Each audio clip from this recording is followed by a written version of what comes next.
If you build it, they will come. Yeah, right. Fellow coders, if you're full of amazing ideas and have created amazing products but can't seem to get them off the ground, welcome. This is the Coders Startup, the show where smart programmers come to learn what it really takes to create, market, and sell a brand new product, and most of all, make it profitable. Now here's your host, successful software entrepreneur, Trevor Page. Hey, ladies and gentlemen, boys and girls, children of all ages, welcome to episode number 12 of the Coders Startup Podcast. And one thing that's a little bit different about this episode specifically is the fact that we are now we're recording it with video. So we're coming to you in more or less full HD as well as audio, which is kind of cool. And I'm rocking my Coders Startup t-shirt, which my lovely fiance was special enough to get for myself, and there's one coming to Carter pretty soon, hopefully in the mail, where he'll be able to adorn our branding upon our lovely chests. So very exciting stuff. How you doing, Carter? What's going on?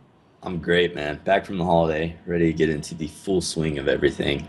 So yeah, excited to be here, and it's a little different doing it where we're actually visually here, I guess, but We'll see how it goes, and we'll just roll with it. Yeah, it was funny in the I guess you can call it the pre-production phase, which is really just 15 minutes of me, hitting the record button and then tweaking levels and stuff like that.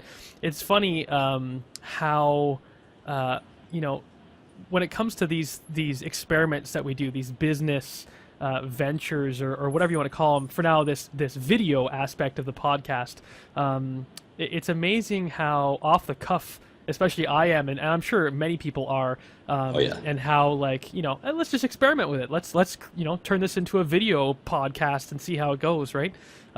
Very interesting to note how amateurish it is for this first time around. Who knows what this is going to evolve into, but it's funny to note that this is the start. Episode 12 is when it all began. We tried to do videos, so we'll see how this goes in the future. Anyway. So what are we talking about today? What's the hot topic for episode 12? What are we talking about? Today we're going over basically just how we structure our days, and basically just trying to part with a little bit of wisdom or ideas, if you will, around how you can basically set yourself up to maximize every day. So I think that's what we're going to talk about, isn't it? Yeah, for sure. I mean, that's something that makes sense for not just for starting entrepreneurs, but really for any entrepreneur. I mean, I still struggle with this at coming into year 3 or year 4 coming into year 4 of my entrepreneurial career.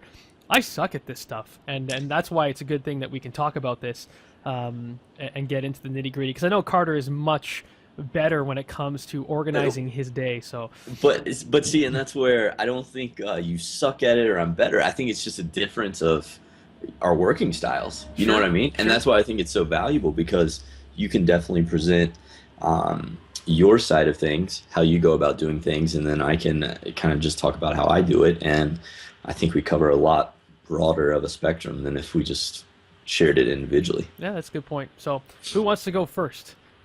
You jump into it, man. All right. So you run with it. Yeah.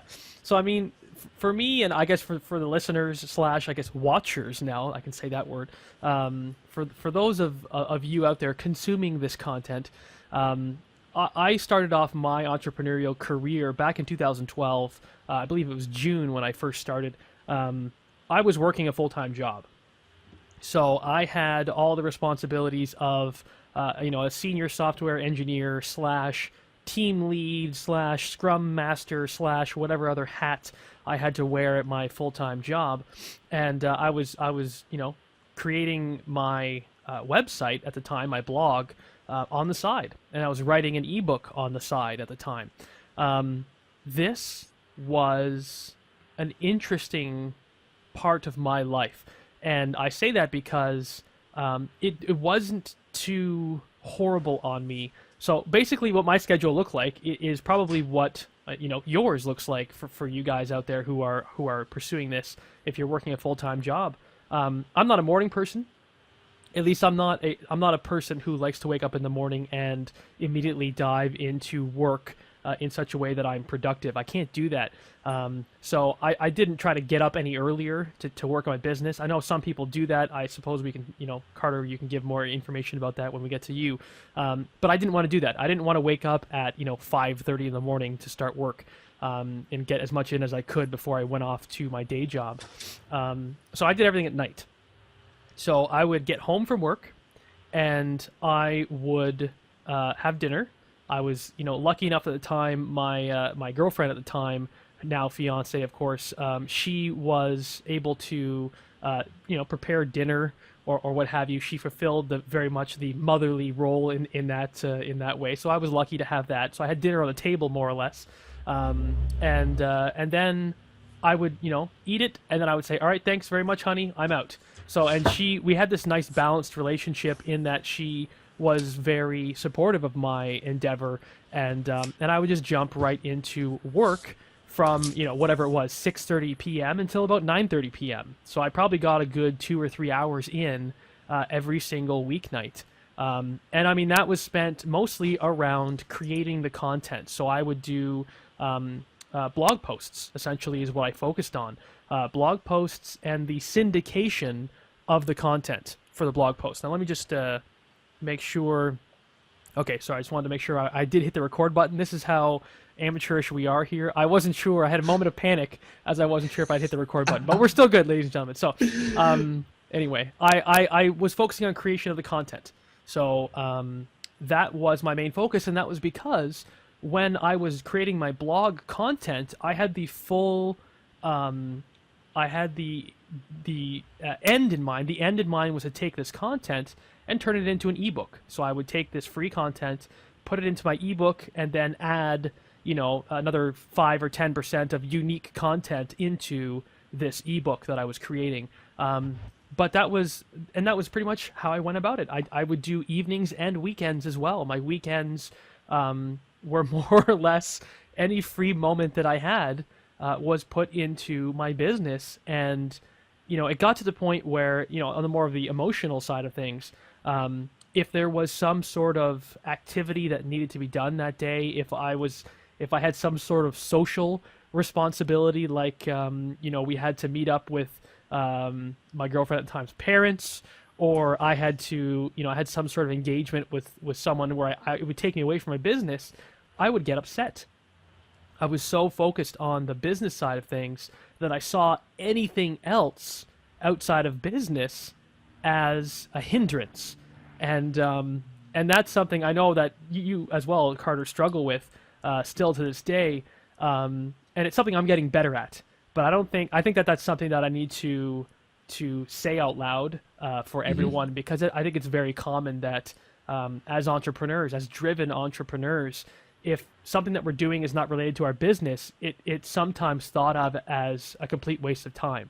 But I'm digressing, of course, from our content here, which is scheduling. Let me interject by all real means, quick, because you hit on a few things, and I think we just need to reiterate this. By all means. I think one of the things that you did that really got you in the position where you can make that leap was the consistency, the day in, day out, just showing up, at least doing something.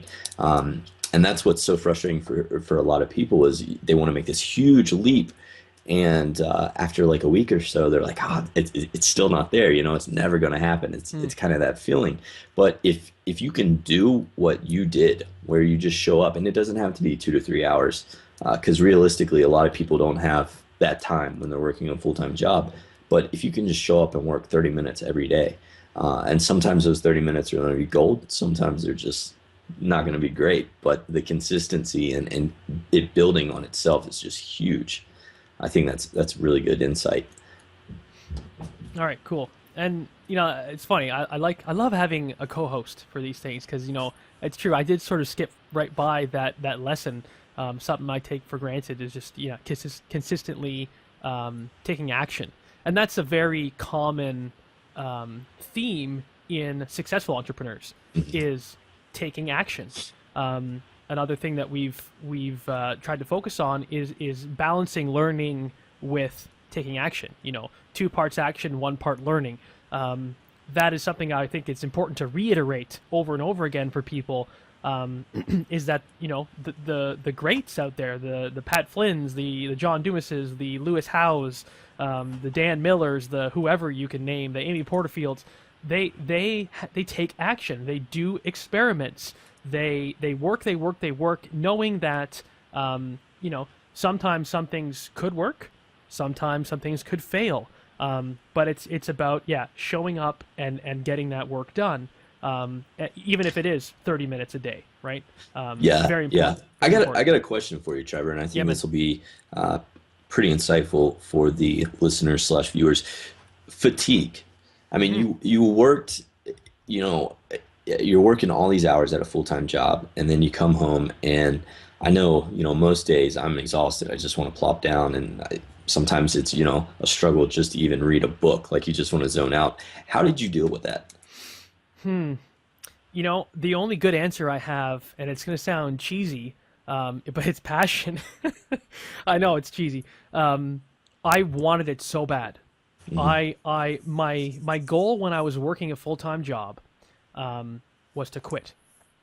And it's that sounds bad on its own because I loved my job, and I don't want it to seem like I hated my life when I was in my job, but the goal was to quit. And to pursue this full time, just because I had such a passion to call myself an entrepreneur. When I worked as a software engineer, I called myself a software engineer. Okay? When I quit my full-time job to become a full-time entrepreneur, I still called myself a software engineer. It wasn't until I don't know when the shift happened. I don't have a concrete date in my mind. When I decided that I had shifted for sure. I am now not a software engineer. I am an entrepreneur. So my goal was the passion to become an entrepreneur and to be able to say, yes, this is who I am. This is my job title. If I met a stranger on the street, I would say, hi, I'm Trevor Page, an entrepreneur, not a software engineer. So it's, what kept me going through the fatigue and everything was just knowing that if I kept going, if I kept taking action, if I kept writing an article, I would make it. I would be able to sell a book. And one thing that I want to mention, which was interesting, that helped fuel that fire, was I'd done an experiment. I'd read the 4-Hour Workweek, and a great book by Tim Ferriss, and inside of it, he talks about validation of ideas. So he talked about validation of products, and he talked about how to validate through throwing up a simple landing page for your product and driving traffic to it through paid advertisements and seeing how many people click the buy button. Okay, so you just put up a simple page, and I wouldn't recommend doing this in that exact way right now. That's not something that maybe worked back when Tim Ferriss wrote the book. These days, just sending traffic directly to a sales page and seeing how many people click the buy button, it's not a great way to go about validating. But I mean, it's one way. And I'd done just that. I threw up a sales page and for my ebook, and I started driving traffic to it. And I remember getting like 5 or 6 people a day were clicking on the buy button, and I was losing my mind because you immediately, I was like, okay, I'm selling my book for $14.99, and 5 or 6 people a day. That's, what is that, like $80 a day or something, or $75 a day in book sales? And I was like, $75 a day times 7 days a week, 52 weeks a year or whatever. That's like a great income that I could totally use. And so I was fired up. I was like, let's do this. Let's write this book. Let's get it out there. So I had that passion and that sort of validation behind it that really kept me going. The harsh reality of the situation was that it didn't work out quite that well. But the fire and the light at the end of the tunnel that I saw was really what kept me going. Good question though. That's awesome. My ramble about it. And I've got something else to add, looking at the notes that I was taking while you were saying that. So you had a huge advantage of having your fiance actually cooking you dinner and, taking that out. And I mean, that has always been, for me, I make so many food decisions based on convenience. I just don't enjoy cooking. I can't get into it, whatever. And I know a lot of people who are working on their own thing, trying to get something off the ground, they struggle with this as well, because it's, an hour of time that goes into the prep or cooking the meal or whatever. And so I thought I would pass along a few little ideas that I've heard other people do to actually solve this. Just so, if you are coming home from a full-time job and trying to gain a few minutes. The first thing is actually preparing all your food on like a Sunday evening or something. So you already have it made, and then you can just go and zap it in the microwave or do whatever you need to do there. But that really, really can add a lot of time over the entire course of a week. And I wanna say that that's actually something we do. So Christina does that. My fiance does that. We have a gigantic pot. Like, I don't know. It's I can't even describe how big it is. It's a gigantic pot. And we will bulk make soups for my lunches, spaghetti sauce, chili. Chili's a big one. I love chili. It's got all the basic food groups. Add some chips or something in there, and you've got yourself a good, well-rounded meal. No, God no. So yeah, she just makes this stuff in huge bulk, and it's such a time saver. You throw it in the freezer, and there you go. That's such a huge. Even now, when I'm working full time as an entrepreneur, that's what I just had for lunch just now was a bowl of chili that she had made 2 weeks ago, and we still have a few left. So yeah, awesome idea. Love You're it. making me hungry, man. I know it's good chili too. Good home cooking. Yeah, yeah. The other thing too that you can do, and this is really popular in Boulder, is actually if you can afford it, hiring a cook to come in and do, again, your meals for the entire week. And when you break it down on a meal-to-meal basis, it's actually really, really affordable. And so hopefully, too, if you do have that full-time job, you probably have a little bit more income to do that. But it's a lot more affordable and a lot healthier than eating out every meal. Because I've done that where you're just consistently going and picking up food, and it gets super expensive really, really fast. And not only that, there's obviously there's the finances that you have to weigh in, and that's probably most people will consider that the most important part.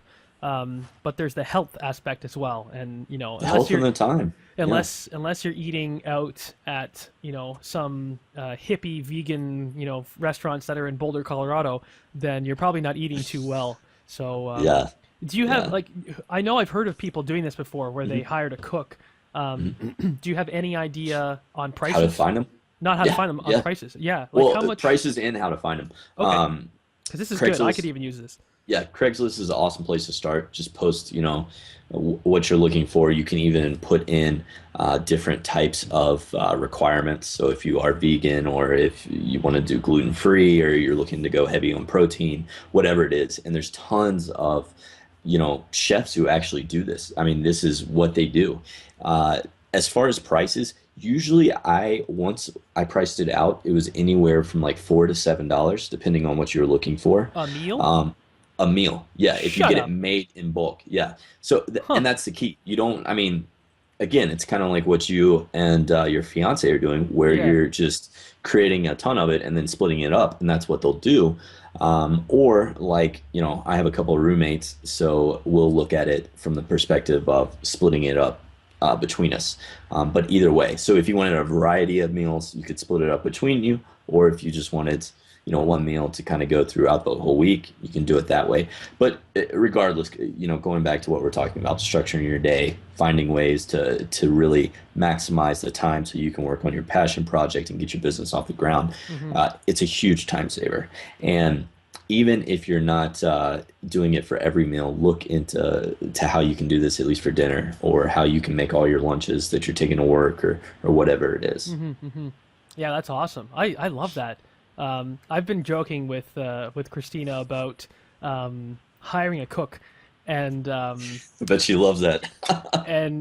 well, no, like I love her cooking. There's the concept is always around the time, because she works a full-time job now, and so when she comes home from work, she said herself, God, I don't want to cook right now. So it's just a human thing to not want to have to cook your meal unless you really really love it.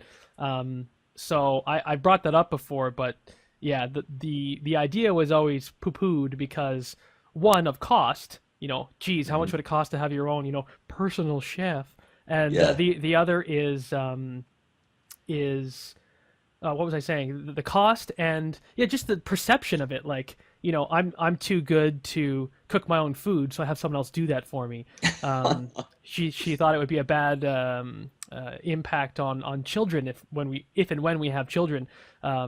She wouldn't want her children growing up knowing that mommy and daddy have a personal cook. So Well, and I explained that my parents were asking me about that, and I was like, what's the difference between that and, having a trainer at the gym or, having a counselor that you're talking to? I mean, they're professionals. That's what they do. And if they can make your life better, like that's what it's all about. yeah, And I don't know about you, but as far as cost stuff, I swear, and again, I'm not a cook. I butcher any dinner I'm trying to make. But every time I go to the grocery store and I try to actually plan my meals, I end up somehow making it a $10 per meal type thing, yeah, even when I span over, a few days. So nice. I'm doing something wrong. But and I should say, just a disclaimer, what I do for my meals, and we'll get into my day here Yeah, shortly. But I don't do either of those, so I can dive into what I do when we sure. do start talking about that. So do you want to go back to you or to you now for this, or do you want me to finish off sort of what my days look like with now that I'm a full-time entrepreneur?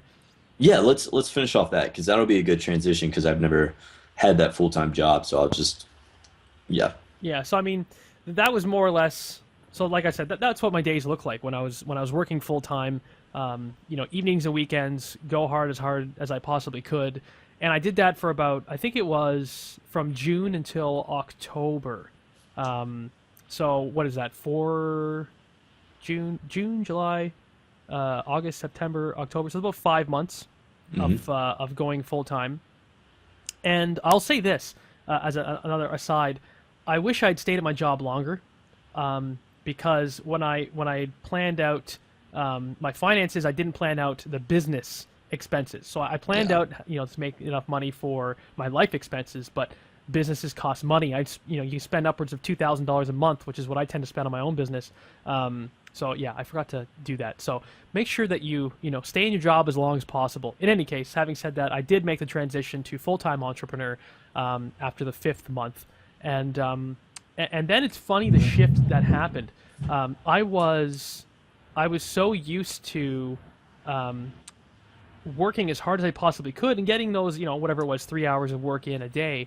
That when I became a full-time entrepreneur, I was like, look at all the time that I have now, and the problem with that was that made my, when instead of getting, having 3 hours to get the work done, that same work now expanded to occupy the entire day. So that 3 hours of work expanded to fill an 8-hour work slot, which is what I found myself constantly getting into. So I was probably just as much, if not maybe just a little bit more productive, but only that, just a little bit more productive as a full-time entrepreneur.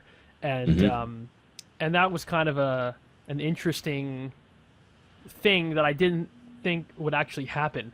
So I felt, I still feel like I could get a whole lot more done in a day, but I just don't, because I guess I take it easy a little bit, and that's not something I'm proud of. But clearly, I'm being very transparent in admitting that. You are. So You're being honest. There's definitely more that I can do, and I think the problem there is I don't do enough in terms of structuring my day.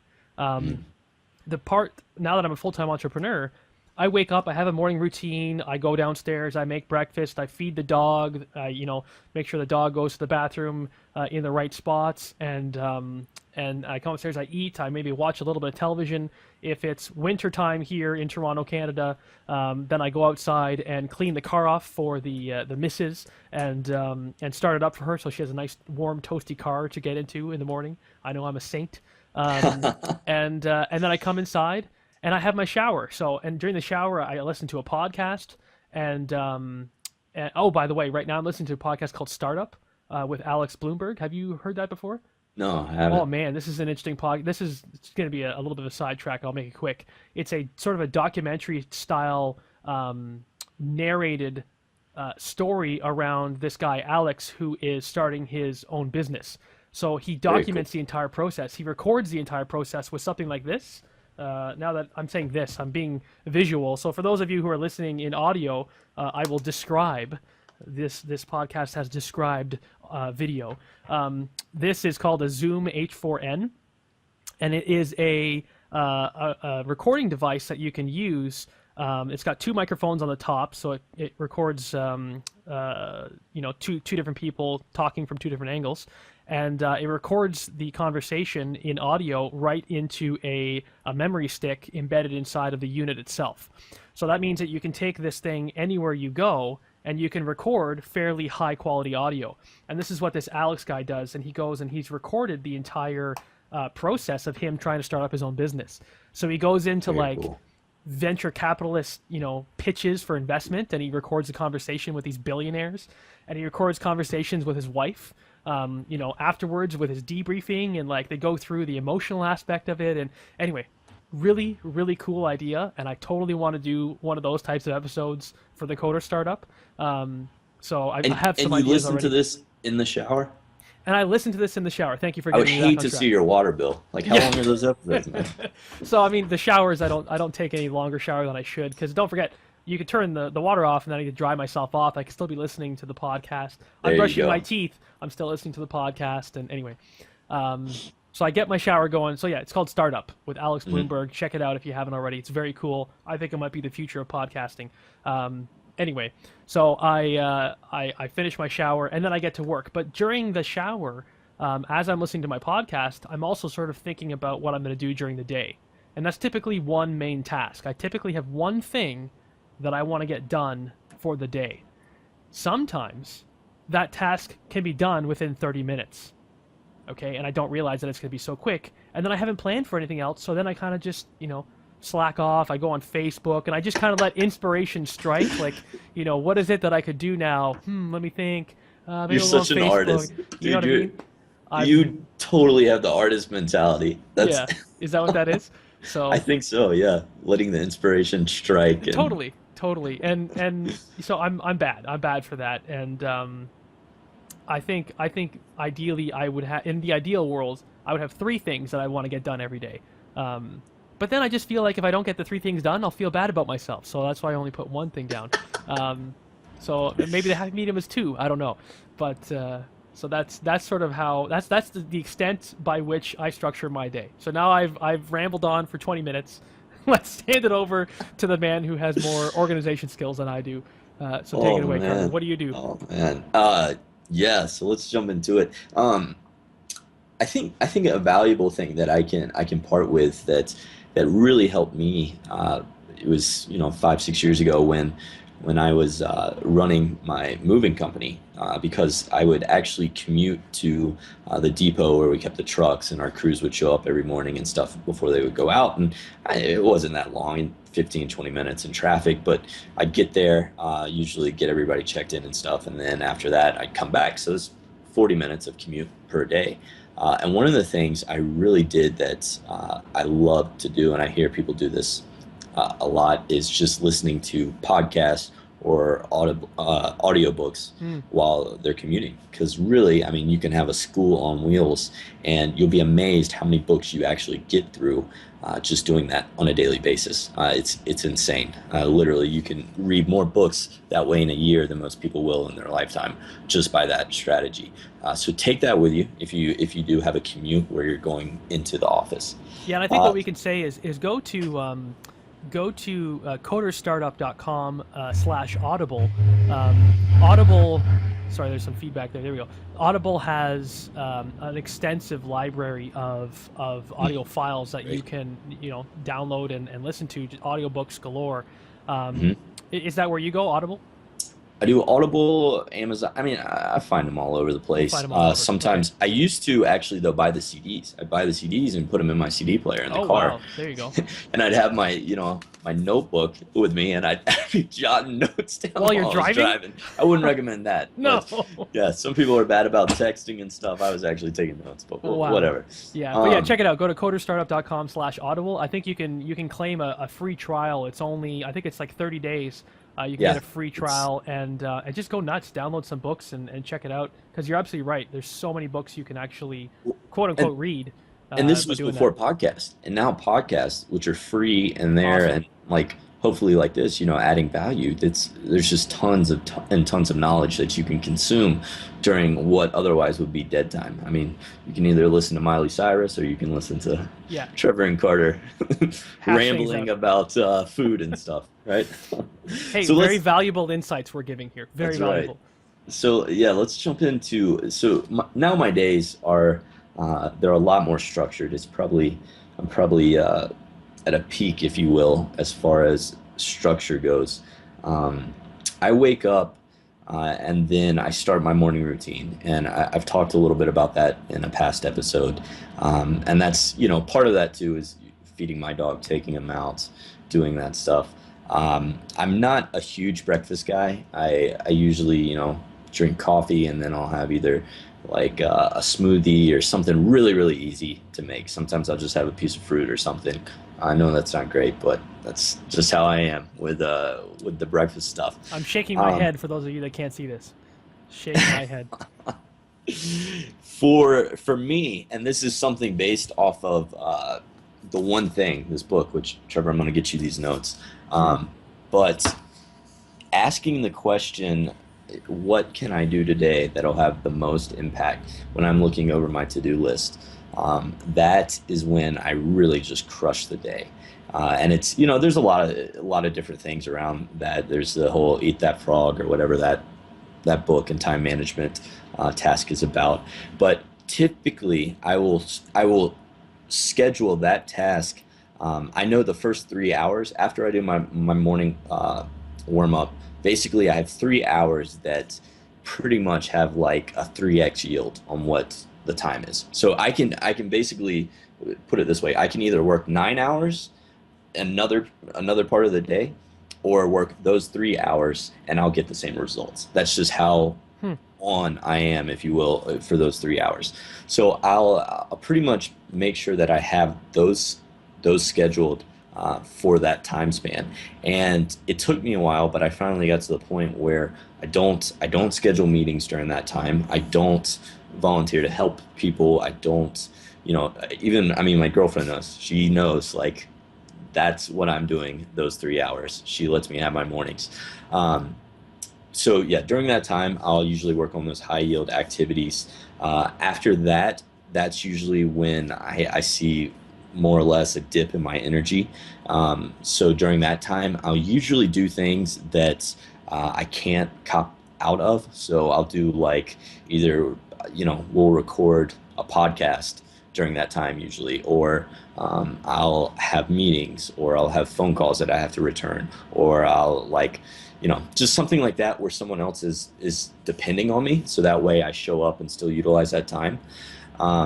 After that, then it's about like 2 o'clock typically. That is when I am just at an awful point as far as energy goes for the day. And usually I take off 2 to 4 o'clock.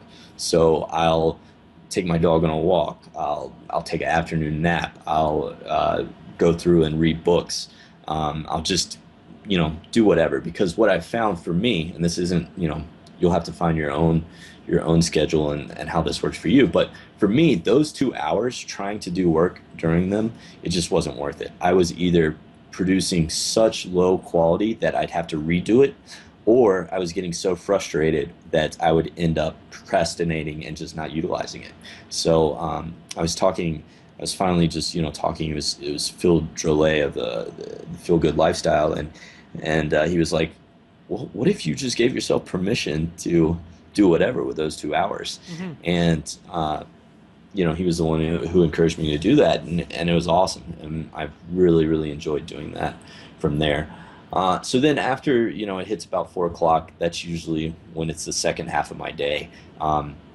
As long as I don't have any social plans, dinners I have to attend to, or I'm not hanging out with the girlfriend, then I typically will just work until about 10 o'clock at night. And after that, those activities are usually the more just like management activities, if you will. They're not really the offensive ones. So a lot It's of not like content creation. It's more like taking care of yeah, everything else. Yeah. it's like responding to different client emails, checking in with my VA, making sure things are going well there. Just doing like stuff like that. A lot of times I'll be like compiling notes or ideas and stuff. Um, but stuff like that. A lot of times in the evening too, I'll block off thinking time where I'm really just like trying to think about whatever it is that I need to think about. So if it's business stuff, or if it's long-term stuff, whatever it is, I try to do that usually in the afternoon. So Yeah, then, yeah, I schedule that for 3 a.m. for those of you who are interested. That's when that happens for Mr. Trevor Page. Not intentional. So anyway, is that when the dog wakes you up and you're like, that's when the dog wakes me up to I still have a puppy, so she still has to pee sometimes during the night, yeah, and then yeah, I can't get back to sleep. So that's when I do my thinking. Is just laying in bed at 3 a.m. saying, God, I wish I was sleeping, but might as well have my brain work on some stuff while I'm trying to sleep. So anyway, totally, totally. keep going.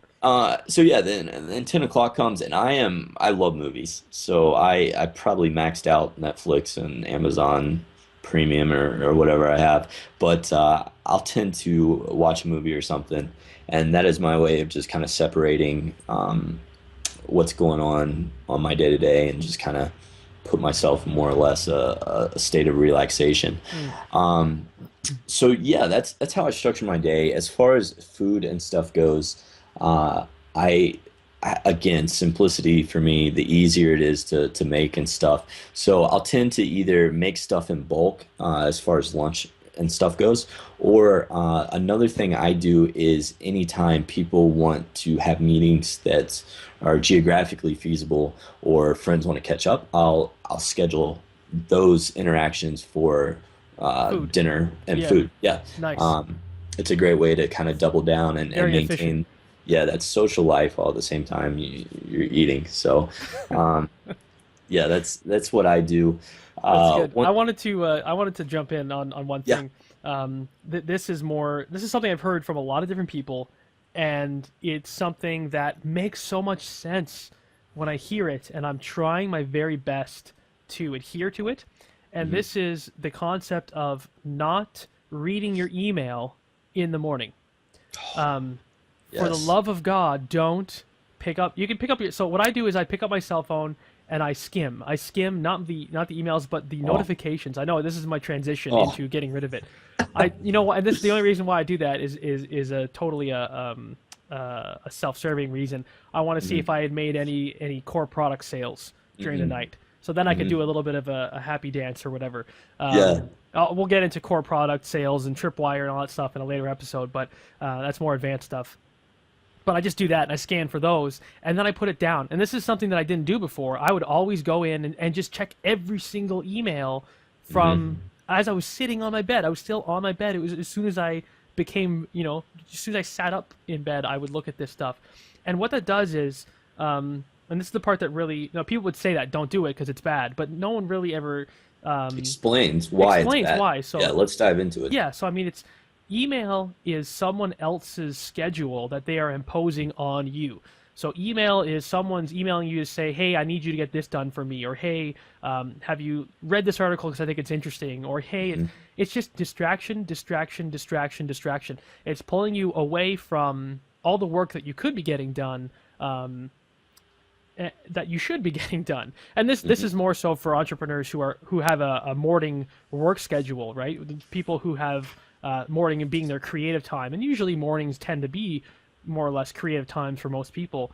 Um, and Well, yeah, it just serves as a complete distraction. So it's hard, and I know, but it's what I'm moving away from. And the other side of that too, even if you're not responding to those emails, even if you're not like Yeah, going through and whatever, it's still what weighing on it your mind. does, it occupies your mind. Yeah. Absolutely. And you feel either tense because you want to respond and get that Hmm. checked off, Hmm. or, you're thinking about how you're going to react to what that person said while you're trying to do something else. Yeah, And it is so hard to break that habit it's so of hard. just getting rid of it. But I tell you, once you do, it is like, oh, it is so liberating. It must be. You feel like Superman. I'm serious. The days when I do not check my emails, and now it's becoming one of those things where it's more of a rare occasion when I do.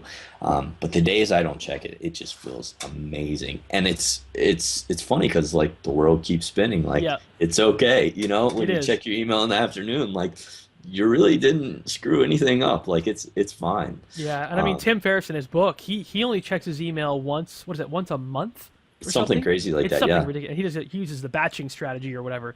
Yeah. But it's bad. Like that's I don't know. I don't think I could ever go to that level.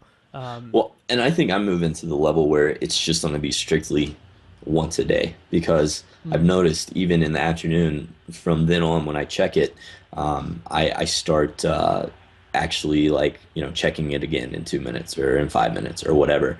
yeah. And I read some research. It actually might have been in the book, The One Thing, but it was talking about how the average worker actually checks their email something like 37 times an hour.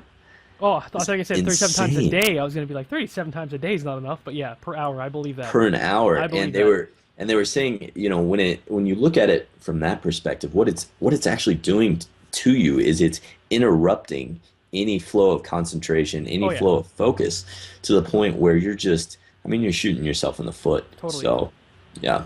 I completely agree. So, yeah, there you go. There's the one. The coder's top tip will be don't check your bloody email when you wake up in the morning. Check it as few times as possible. Obviously, if you're in a job 9 to 5, then you can't really get away from that. But maybe you could. Who knows? I don't know. Yeah. Would you? Well, I think that's what Tim Ferriss did recommend that. He said you'll be more Uh-huh. productive in whatever role. If it's, you working for yourself or you working for someone else, you'll be more productive if you just schedule time for when you're going to read emails. Hmm. And I remember him talking about how you can even have like an autoresponder, so like an email that will immediately go out and say, "Look, thank you for your email. This is when I check my emails between 1 and 2, so Hmm. expect a reply sometime in there." And if there's emergency or something, Yeah, people still know how to go. only if this is an absolute emergency where blah blah blah, and then that just forces people to sort of say, "Oh, is this an emergency?" Well, I guess it isn't really an emergency because it doesn't whatever and they kind of get used to it. So that was an interesting way to sort of. Another thing, Chet Holmes talks about this, and it's pretty relevant for people out there in that office setting. Mm, But if you can somehow apply that concept to interruptions that occur in your office, so even closing your door and having on your door like, "Hey, my door will be open from this time to this time. Drop in. Let me know any questions you have. But for this time period, I am, yeah, you know, heads down. in high gear, Yeah, ready to go." I'm So napping. Don't bother me. I'm napping, yeah. I'm catching up on my Netflix. That's Please right. don't interrupt. So, Yeah, and I forget. No, I don't think I had anything else that I wanted to touch. I thought I had something else. Anyway, it doesn't matter. So there you go. That's scheduling. Anything else you want to throw in there before we call her quits for this episode?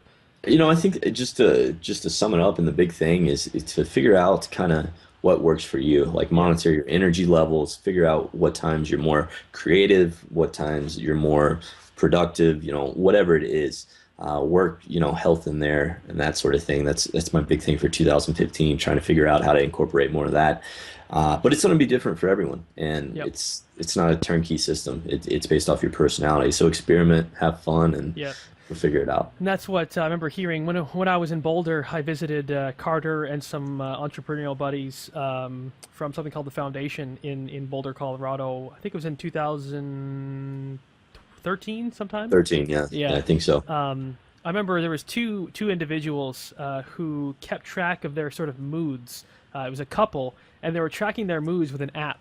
And I just thought this was such a great idea because they found patterns in their moods, and when they were high highs and low lows, and really, and I think that's just like that's so cool because I'm such Yeah. a data metric driven kind of person.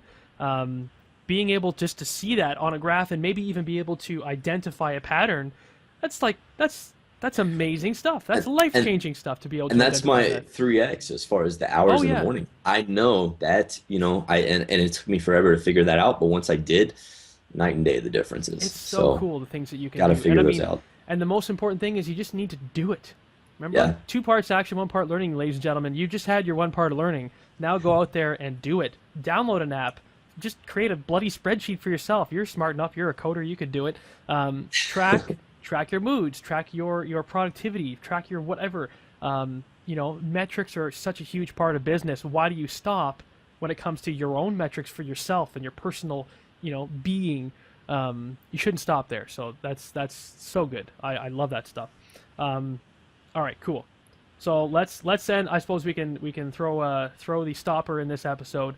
I just want to stop it by saying, one, check out Carter's website. We still keep on wanting to mention that, mcarterjohnson.com. I have not seen a new article come up, so I know. I'm putting Carter on the spot right now. For everyone out there, Trevor is he's a part of my mastermind with a couple other people, and one of the things I've been awful about it, but I really want to up my blog output and everything. And Trevor's like, I'm gonna hold you accountable. I'm gonna make sure that So this is a very public forum to do that. That's right. Yes, so I'm looking forward to seeing something other than the top 8 or top 10 Google Plus tips, which are great. But yeah, it's time to get a new article out. And the other thing I wanted to mention before we quit, this is the first time I'm mentioning this, but this is something that I think I want to get into doing, and that's coaching. I find that, so I'm naturally a teacher. I love teaching. It's what, and you're great at it too. And apparently I'm good at it. That's also a bonus. I've been sort of coaching one individual already in terms of his business and whatnot that he's starting up. Obviously, I won't name names, but I'm finding myself absolutely loving doing it because it takes so many different aspects of my life and puts them all together into one thing. Teaching, giving, learning, because I'm learning a whole lot while I'm doing it. Business, even a little bit of coding. Anyway. Love it. Love doing it. So I want to get you guys to go to the website. If you are someone who's starting up a business, if you are someone who is even, info products especially, because that's sort of my area of expertise, or even wanting to start a podcast or anything, if you're just starting out, let's see if there's a fit. I would love to see if I could help you in your endeavor, in your journey and your pursuit to start your own business. I want to see if I can get you there 3, 4, 5, 10 times faster, because I think I have a lot that I can bring to the table and help you out with. So go to, let's do coderstartup.com/coach or coaching, either one. I'll make links for both of them. Go there, and I think I'll have a little sort of questionnaire just to sort of sort through all of the applications coming in, and apply if you're interested. Apply, and I will get in touch with you, and we can work through some sort of way where I can help you out. Because, like I said, this stuff, I love it. I could talk about it all day, and I really want to talk about it with you guys, truly. So go there, coderstartup.com/coaching, and let's get it done. Sound good, buddy? Nice. Cool. All right. So until next time, ladies and gentlemen, coders out there, take it easy. Bye for now, and happy learning.